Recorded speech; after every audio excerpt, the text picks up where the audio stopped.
प्रशांत सिंह नाम है मेरा और आज के इस वीडियो में मैं बात करने वाला हूं पंढरपुर के विट्ठल स्वामी और केरल के भगवान अयप्पा के बारे में। महाराष्ट्र के पंढरपुर में स्थित विट्ठल स्वामी मंदिर के बारे में कई जनश्रुतियां प्रचलित हैं, लेकिन इसका इतिहास कुछ और ही तथ्यों को बयां करता है। एक एक करके उन सभी तथ्यों की चर्चा मैं इस वीडियो के अंदर करने वाला हूं। इसी तरह केरल के भगवान अयप्पा के बारे में एक एक तथ्यों की चर्चा मैं इस वीडियो के अंदर करूंगा। ये है वो बुक जिसके माध्यम से मैं आपको ये सारी जानकारी देने वाला हूं। ये बुक अभी ऑनलाइन उपलब्ध नहीं है, इसी कारण मैं इस बुक से और जानकारी आपको देने का प्रयास कर रहा हूं। पिछले वीडियो में भी मैंने आपको इसी बुक से जानकारी दी थी। ये बुक मेरी लाइफ की सबसे महत्वपूर्ण बुक्स में से एक है। इसकी जितनी तारीफ करूं उतनी कम है, क्योंकि इस बुक ने मेरी रिसर्च को कहां से कहां पहुंचा दिया, आप लोग इसकी कल्पना भी नहीं कर सकते। एक तथ्य से मैं आपको और रूबरू करा देता हूं। यह वीडियो किसी भी व्यक्ति की धार्मिक भावनाओं को आहत करने के लिए नहीं बनाया जा रहा है। इस वीडियो का मूल उद्देश्य लोगों तक सही जानकारी को पहुंचाना है, ताकि भारतीय समाज में एकता लाई जा सके। तो आइए वीडियो की शुरुआत करते हैं। तो वीडियो की शुरुआत यहां से करेंगे, पंढरपुर के विट्ठल स्वामी, इससे करेंगे इस वीडियो की शुरुआत। पश्चिमी महाराष्ट्र में पंढरपुर स्थित देवता को अनेक नामों विट्ठल, विठोबा अथवा पांडुरंग के नाम से जाना जाता है। आपको यहाँ पर ध्यान रखना है, जितना मैंने हाईलाइट किया है उतना ही मैं आपको समझाने वाला हूँ और उतना ही मैं आपको पढ़ के बताने वाला हूँ, ताकि जो मुख्य जानकारी है वो आपको अच्छे से समझ में आ जाए। यहाँ पर लिखा है, आरसी ढेरे लिखते हैं कि जब से प्रिंटिंग प्रेस में कैलेंडर छापने का कार्य प्रारंभ हुआ, कैलेंडर में विट्ठल को विष्णु का 9वां अवतार बताया जाने लगा तथा कैलेंडर में नीचे इन्हें बुद्ध अथवा बौद्ध लिखा जाने लगा। ऐसे पंचांग मेरे पास उपलब्ध हैं। तुलनात्मक रूप से एक आधुनिक पुस्तक श्री राम सहस्त्र नाम में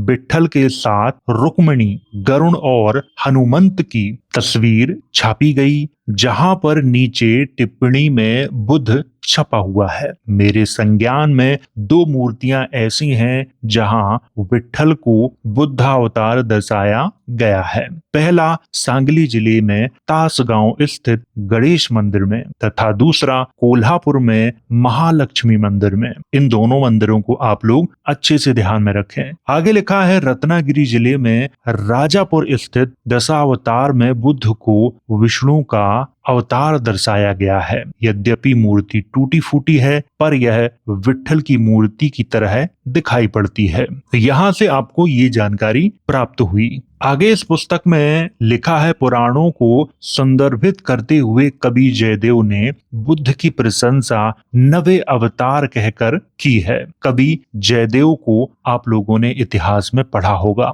उनका नाम भी सुना होगा। आगे लिखा है, मराठी संत कवि ने पंढरपुर के मुख्य देवता विट्ठल को बुद्ध माना है। संत एकनाथ ने विट्ठल को बुद्ध कहकर गुणगान किया है। संत तुकाराम और नामदेव ने कहा है कि विट्ठल मौन धारण किए बुद्ध लगते हैं। वे कहते हैं कि यह मेरा दुर्भाग्य है कि आपने बुद्ध के रूप में मौन व्रत ले रखा है। बुद्ध के रूप में ईश्वर ध्यानावस्थित हैं। संत एकनाथ भगवान विट्ठल से कहते हैं, हे प्रभु, धर्म के ह्रास और अधर्म की वृद्धि को देखते हुए पंढरपुर क्षेत्र में बुद्ध के रूप में आप प्रकट हुए हैं। तो यहाँ से कवियों के द्वारा भी ये बात साबित होती है कि पंढरपुर के विट्ठल स्वामी गौतम बुद्ध ही हैं। इसको आपको ध्यान में रखना है, ये तथ्य बहुत ही महत्वपूर्ण है। आगे लिखा है, पद्म पुराण का अध्याय 35 श्लोक 34 के अनुसार विट्ठल वे हैं जिन्होंने अज्ञानियों, दलितों, अपराधियों तक को ज्ञान प्रदान किया है। विट्ठल के रूप में बुद्ध के अतिरिक्त कोई हो ही नहीं सकता। दूसरा महत्वपूर्ण तथ्य यह है कि बुद्ध ने अपना पहला उपदेश पंचवर्गीय भिक्षुओं को आषाढ़ पूर्णिमा को दिया था। तो यहाँ पर पद्म पुराण के अनुसार भी विट्ठल वो भगवान हैं या वो स्वामी हैं जिन्होंने अज्ञानियों को, निचले वर्ग को और अपराधियों तक को ज्ञान प्रदान किया है। सबसे पहले तो मैं आपको बता दूं कि उस समय वर्ण व्यवस्था और जाति व्यवस्था नहीं थी, तो यहाँ पर जो दलित शब्द का प्रयोग किया है ये लेखक ने अपने विवेक के अनुसार किया है, तो आप लोग यहाँ पर भ्रमित ना हो। आगे लिखा है, यह दिन गुरु पूर्णिमा के नाम से जाना जाता है और पंढरपुर का यह मुख्य त्योहार है। विट्ठल पीला वस्त्र धारण करते हैं जो पीतांबर कहलाता है। यह सब बौद्ध परंपरा की तरफ संकेत करते हैं। यहाँ पर एक तथ्य की चर्चा की गई है, गुरु पूर्णिमा। गुरु पूर्णिमा का जो इतिहास है वो बुद्ध के लिए ही समर्पित है। आप जैसे चाहें इसका इतिहास ढूंढ सकते हैं। भगवा वस्त्रों को धारण करना, पीले वस्त्रों को धारण करना, लाल वस्त्रों को धारण करना, मरून कलर के वस्त्रों को धारण करना, कांसाय वस्त्रों को धारण करना, ये बौद्धों की परंपरा में शामिल है। यहाँ तक कि कुछ जगहों पर सफेद वस्त्रों को भी धारण करते हुए इन्हें दिखाया गया है। आगे लिखा है, इस विषय में धनंजय कीर ने डॉक्टर अंबेडकर के जीवन चरित्र में लिखा है, पंढरपुर में विठोबा की मूर्ति वास्तव में बुद्ध की मूर्ति है। मैं इस पर एक शोध निबंध लिख रहा हूँ जो भारत संशोधन मंडल पुणे में पढ़ा जाएगा। पांडुरंग शब्द की उत्पत्ति पुंडरीक शब्द से हुई है। यहाँ पे आपको समझना है कि जो पांडुरंग शब्द है इसकी उत्पत्ति लेखक ने बताई है कि पुंडरीक शब्द से हुई है। पुंडरीक का अर्थ कमल है तथा पाली भाषा में पुंडरीक को पांडुरंग कहते हैं। इसका अर्थ है कि पांडुरंग बुद्ध ही हैं और कोई नहीं। इस तथ्य को कितनी सरल भाषा में यहाँ पे समझाया गया है। फिर भी आपको अगर समझ में नहीं आ रहा है तो दुनिया का कोई भी व्यक्ति आपको नहीं समझा सकता। आगे लिखा है, डॉक्टर कुलकर्णी यह भी रेखांकित करते हैं कि मंदिर के हॉल में पत्थर के खंभों पर स्थापित ध्यानी बुद्ध की कई मूर्तियां हैं। वे दावे के साथ कहते हैं कि प्रसिद्ध पश्चिमी विद्वान जॉन विल्सन ने अपने ग्रंथ गुफा मंदिर के संस्मरण में इस बात के प्रमाण दिए हैं कि यह मंदिर बौद्ध विहार है। यहाँ से भी इस तथ्य की पुष्टि हो जाती है कि पंढरपुर का विट्ठल स्वामी मंदिर पूर्व काल में एक बौद्ध विहार था। यहाँ पर एक तथ्य की और चर्चा की गई है जो कि बहुत ही महत्वपूर्ण तथ्य है। आरसी ढेरे के अनुसार वे ऐसा मानते हैं कि विट्ठल कृष्ण से भी पूर्व के देवता हो सकते हैं। वे वैदिक या वैदिक काल से पूर्व के भी हो सकते हैं। वे अनेक स्थानीय जनजातीय गीतों का उदाहरण देते हुए इस बात का उल्लेख करते हैं कि विट्ठल धनगर एक जाति है के देवता रहे हैं। पूर्व में वह गोपालक लोगों के देवता थे, यानी जो गोप लोग हैं उनके देवता थे। तो यहाँ पर इस तथ्य को भी आप लोग ध्यान में रखें।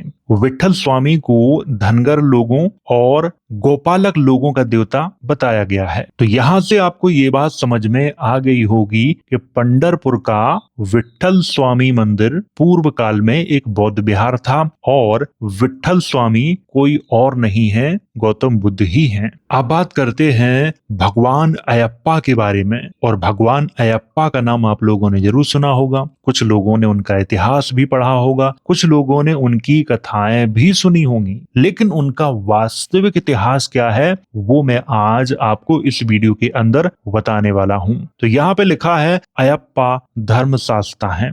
वैद्यनाथन लिखते हैं, केरल में भगवान अयप्पा को धर्मशास्ता भी कहा जाता है। संपूर्ण केरल राज्य में मंदिर धर्मशास्ता को समर्पित हैं। यहाँ तक कि दूसरे देवताओं के मंदिर को भी शास्ता मंदिर कहा जाता है। इसको आपको बहुत ही अच्छे से ध्यान में रखना है। भगवान अयप्पा का केरल में जो प्रभाव है वो बहुत ज्यादा है। आगे लिखा है, यह सर्वविदित है कि बौद्ध साहित्य में धर्म अर्थात धम्म का अत्यधिक प्रभाव है। उदाहरण के लिए बुद्ध की शिक्षाओं को ही सधम्म कहा जाता है। शास्ता बुद्ध की एक उपाधि है। ये बात बिल्कुल सही है। बौद्ध साहित्य में शास्ता बुद्ध को कहा गया है। बौद्धों की नित्य की प्रार्थना में बुद्ध को आज भी शास्ता कहा जाता है। उदाहरण के तौर पर सतथा देव मनुशासनम अमरकोश में बुद्ध का एक नाम शास्ता कहे जाने का उल्लेख है। ऐसा प्रतीत होता है कि देवता का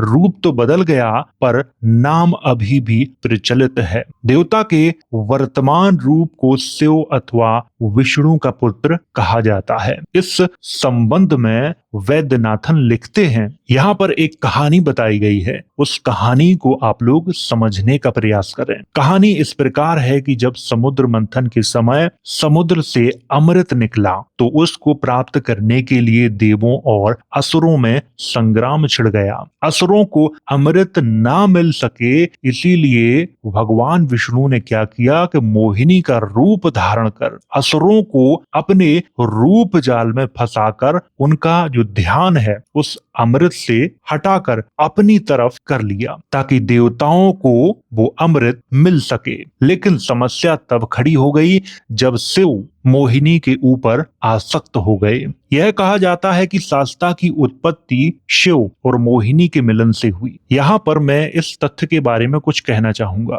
ये पूरी जो कथा यहाँ पे लिखी है, कहानी लिखी है, ये पूरी तरह से मनगढ़ंत है। शिव और मोहिनी के मिलन से शास्ता की उत्पत्ति नहीं हुई है। ये कहानी इसीलिए गढ़ी गई है ताकि बुद्ध को अपना बता सके, इसीलिए ये कहानी गढ़ी गई है। और एक तथ्य मैं आपको और बता देता हूं कि समुद्र से जो अमृत निकला था वो अमृत नहीं था बल्कि शराब थी। उसी शराब को देवता लोग अमृत कहते थे। असुर शराब का सेवन नहीं करते थे, सुरा का प्रयोग नहीं करते थे, लेकिन जो देवता थे वो सुरा का प्रयोग करते थे और मदिरापान भी करते थे। असुर और देवताओं में पहचान करनी है तो एक तथ्य से कर सकते हो। सुरापान करने वाले देवता कहलाए और जिन्होंने सुरापान का त्याग किया वो असुर कहलाए। आज अगर कोई व्यक्ति गांजा और शराब पीने लगे तो उसे बेवड़ा कहते हैं, लेकिन पुराने जमाने में उसे देवता कहते थे। और आज अगर कोई व्यक्ति शराब नहीं पीता है, गांजा नहीं पीता है, सिगरेट नहीं पीता है,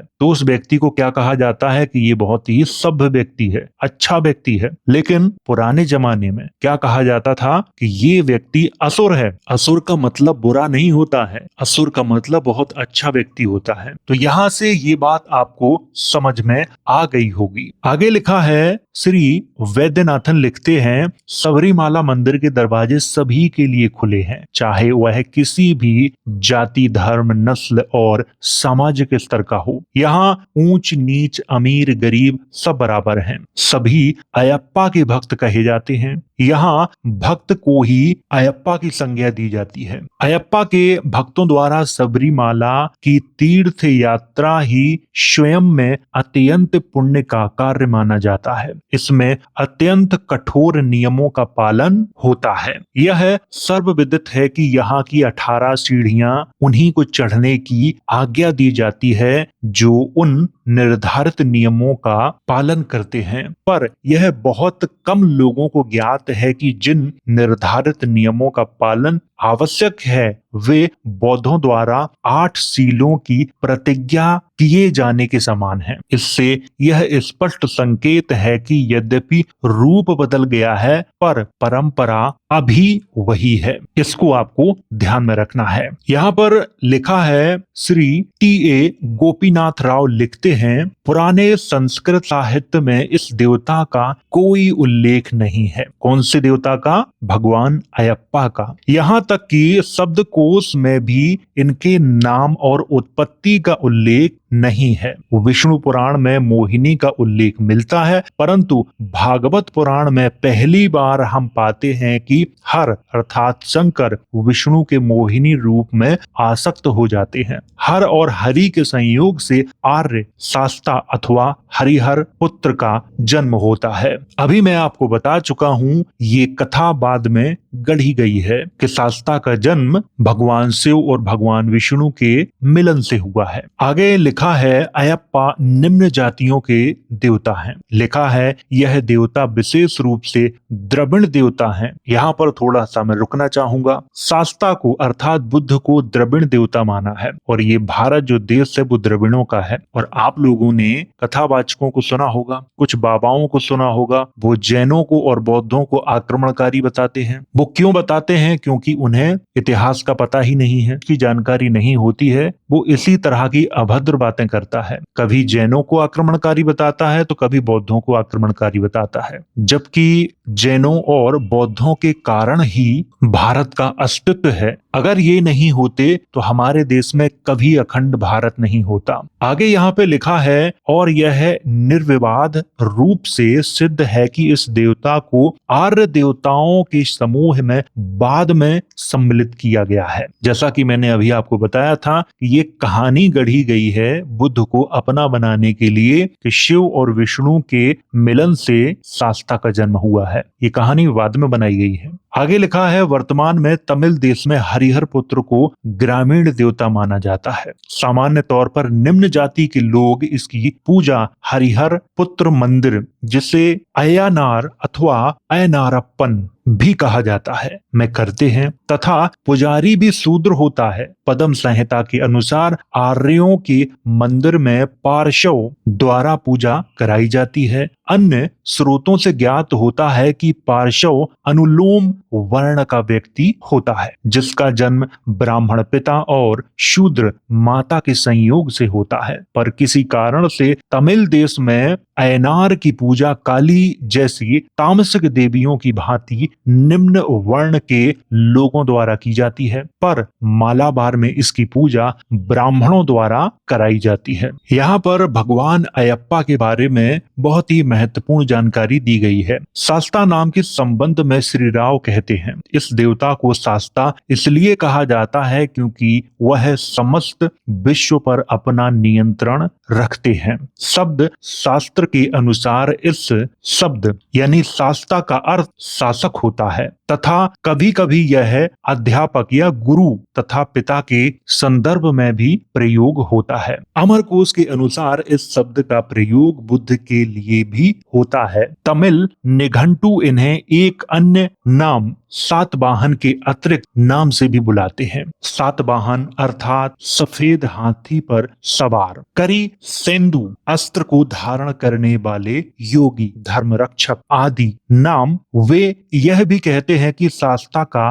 वाहन हाथी है तथा ध्वज पर मुर्गे की कलगी जैसा चिन्ह होता है। यहाँ पर थोड़ा सा मैं रुकना चाहूंगा। सातवाहन शब्द का अर्थ यहाँ पर जो बताया गया है वो बहुत ही महत्वपूर्ण है। सातवाहन का अर्थ यहाँ पे लिखा है सफेद हाथी पर सवार, करी सेंदु अस्त्र को धारण करने वाले योगी, धर्म रक्षक। इसको आपको विशेष तौर पे ध्यान रखना है। आगे लिखा है यदि अमरकोश में वर्णित शास्ता शब्द बुद्ध से मिलाएं तथा उनकी तमिल देश में हो रही पूजा के परिप्रेक्ष्य में देखा जाए तो यह निष्कर्ष निकलता है कि बुद्ध को हिंदू देवताओं के समूह में कालांतर में जोड़ा गया है तथा पुराणों में इस संबंध में कहानी बाद में हिंदू मूर्ति शास्त्र में जोड़ी गई है। जैसा कि मैं अभी आपको बता चुका हूं कि बाद में कहानियों को गढ़ा गया है ताकि गौतम बुद्ध को अपना बनाया जा सके, क्योंकि गौतम बुद्ध के प्रभाव को खत्म करना इतना आसान काम नहीं था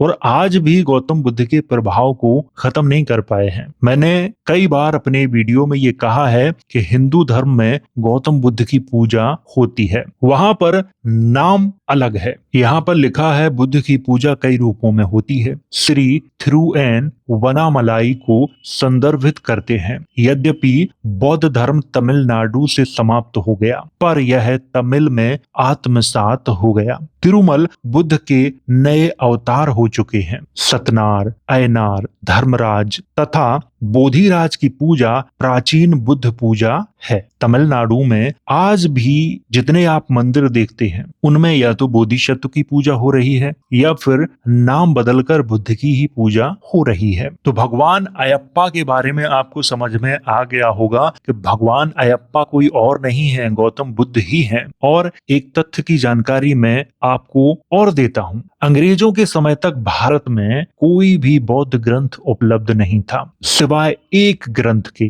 जिसका नाम था मंजूश्री मूलकल्प, जो केरल से ही प्राप्त हुआ था। उसके अलावा भारत में एक भी बौद्ध ग्रंथ नहीं था। आज जो हम बौद्ध ग्रंथ देखते हैं वो यहाँ वहां से ला करके बनाए गए बौद्ध ग्रंथ हैं। उन ग्रंथों में जानकारी भी ठीक से नहीं दी गई है। अगर आप उन ग्रंथों का अध्ययन करके बौद्ध धर्म को या बुद्ध को जज कर रहे हो तो आप अभी थोड़े से कच्चे हो। आपको बौद्ध धर्म के अलावा जैन धर्म के ग्रंथों का भी अध्ययन करना चाहिए। आपको ब्राह्मण धर्म के ग्रंथों का अध्ययन करना चाहिए। आपको सिख धर्म के ग्रंथों का अध्ययन करना चाहिए। वहां भी आपको बहुत से तथ्य देखने को मिलेंगे। तो उम्मीद है आप भगवान अयप्पा के बारे में समझ गए होंगे। एक और अति महत्वपूर्ण तथ्य है जिसकी मैं यहाँ पर चर्चा करने वाला हूँ, लेकिन वीडियो में उसको मैंने शामिल नहीं किया था। अचानक से मैं यहाँ पे इस तथ्य को शामिल कर रहा हूँ। पुरी का जगन्नाथ मंदिर, इसके बारे में जो कथा मिलती है इस बुक में वो मैं आपको बताना चाहता हूँ। यहाँ पर लिखा है डॉक्टर लोखंडे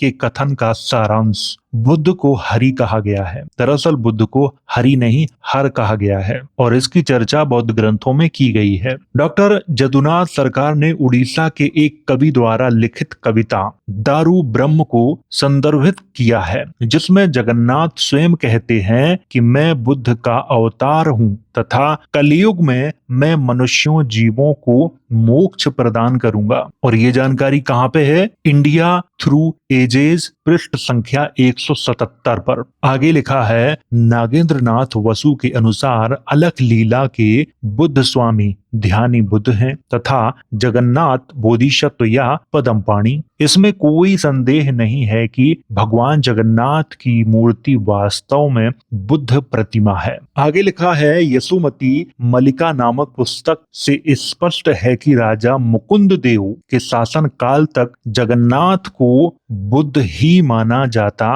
रहा है। लामा तारानाथ के अनुसार मुकुंद देव की भगवान बुद्ध के प्रति गहरी आस्था थी। जो लोग उड़ीसा से हैं उन्होंने राजा मुकुंद देव का नाम सुना होगा। जगन्नाथ मंदिर में वर्तमान मूर्ति के पीछे एक विशाल पत्थर की बुद्ध प्रतिमा भूमि स्पर्श मुद्रा में स्थित है। इस मूर्ति के सामने एक दीवार खड़ी की गई है। इस मूर्ति के द्वारा प्राचीन इतिहास के विद्यार्थियों को बहुत गहरी जानकारी मिल सकती थी, पर अब वह संभव नहीं है। यह दीवार अवश्य ही इस आशय से खड़ी की गई होगी ताकि जनमानस को बुद्ध प्रतिमा दिखाई न पड़े। संभवतः भगवान जगन्नाथ को छिपे हुए बुद्ध कहने की परंपरा उसी समय से प्रारंभ हुई होगी। ऐसे ही कहानी बद्रीनाथ में स्थित मूर्ति के विषय में भी है। जगन्नाथ, बलराम तथा सुभद्रा की रथ यात्रा मात्र बोधिसत्वों से घिरे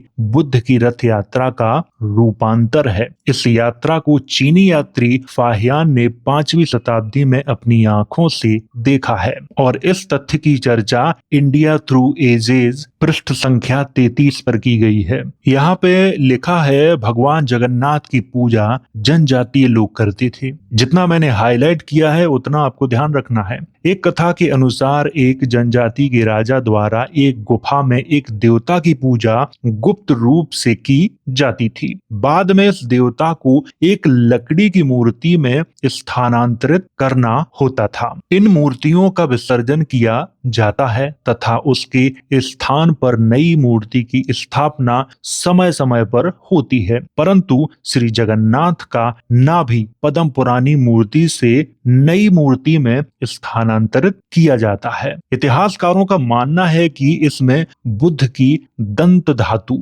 यानी दांत है। इस संबंध में आने वाले यात्रियों को जो कहानी सुनाई जाती है वह इस प्रकार है। पहले मंदिर का निर्माण राजा इंद्रद्युम्न द्वारा किया गया था। इसे यह एहसास हुआ कि भगवान की उपस्थिति कहीं आसपास ही निश्चित रूप से है। उसने 4 खोजी चारों दिशाओं में भेजा। उसमें से एक खोजी जिसका नाम विद्यापति था वह ब्राह्मण था। वह जंगल में पहुंचा तथा जनजाति के मुखिया विश्व बसु के यहाँ अतिथि के रूप में रहने लगा। कहानी को आपको ध्यान से समझना है। वह विश्व बसु की सुंदर कन्या ललिता से प्रेम करने लगा तथा उससे विवाह कर लिया। वहां रहते हुए विद्यापति ने यह जानकारी प्राप्त की कि विश्व बसु एक गुफा में किसी गुप्त देवता की पूजा करता है। यानी एक आदिवासी राजा है जिसका नाम है विश्व बसु, वो एक गुफा में किसी गुप्त देवता की पूजा करता है। ललिता की सहायता से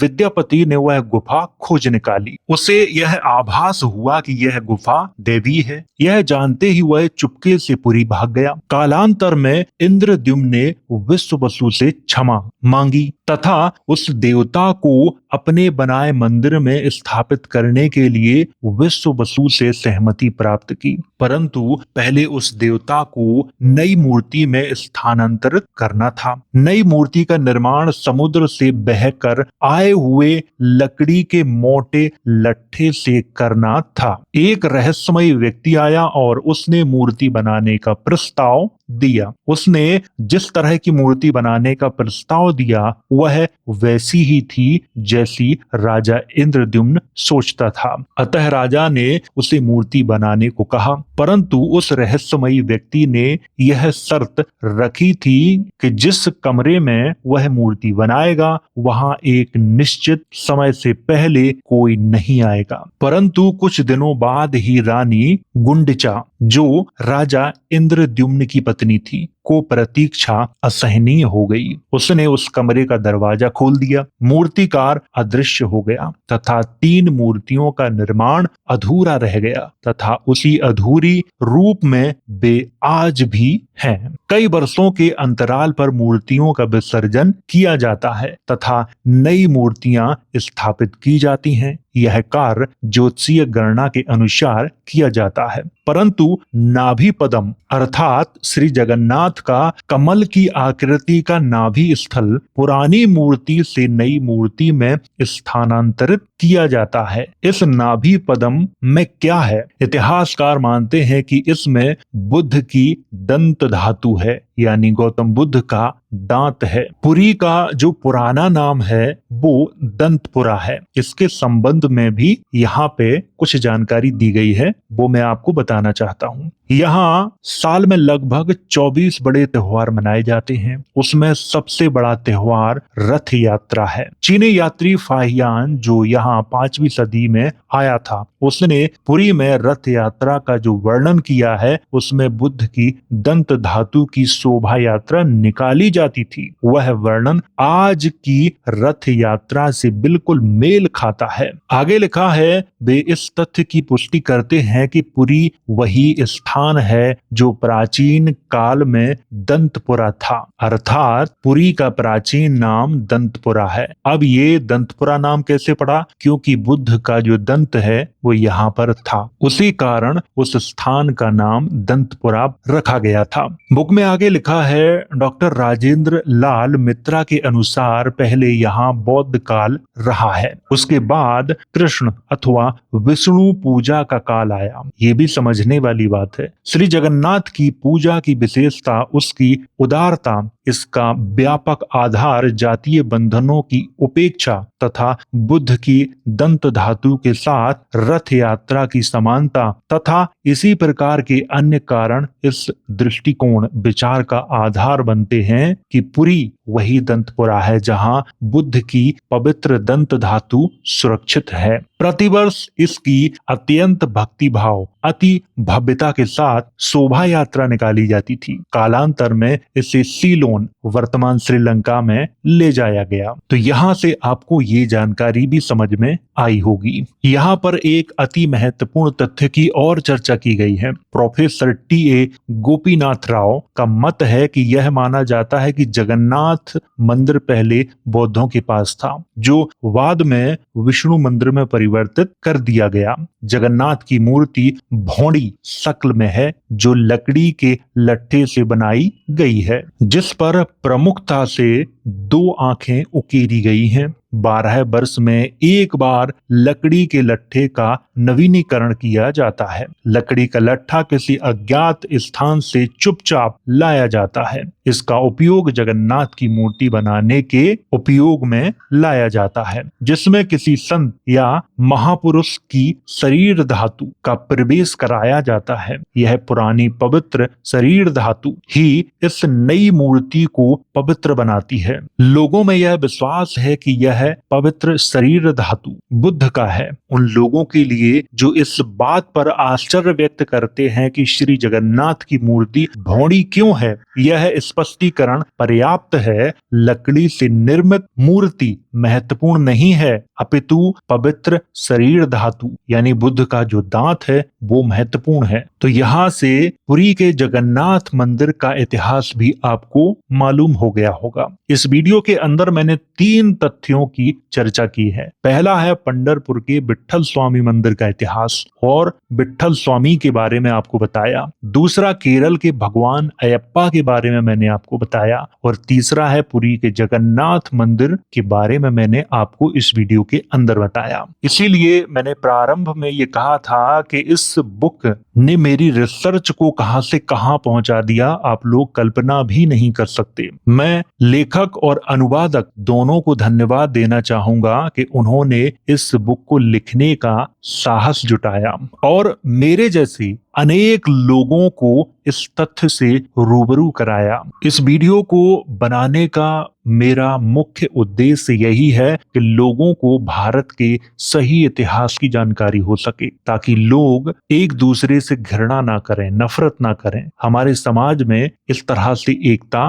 लाई जा सकती है। उनके अंदर गलत तथ्यों को भर के हम समाज में एकता नहीं ला सकते। तो उम्मीद है आप लोगों को इस वीडियो में दी गई जानकारी पसंद आई होगी। अगर पसंद आई है तो वीडियो को लाइक और शेयर जरूर कर दें।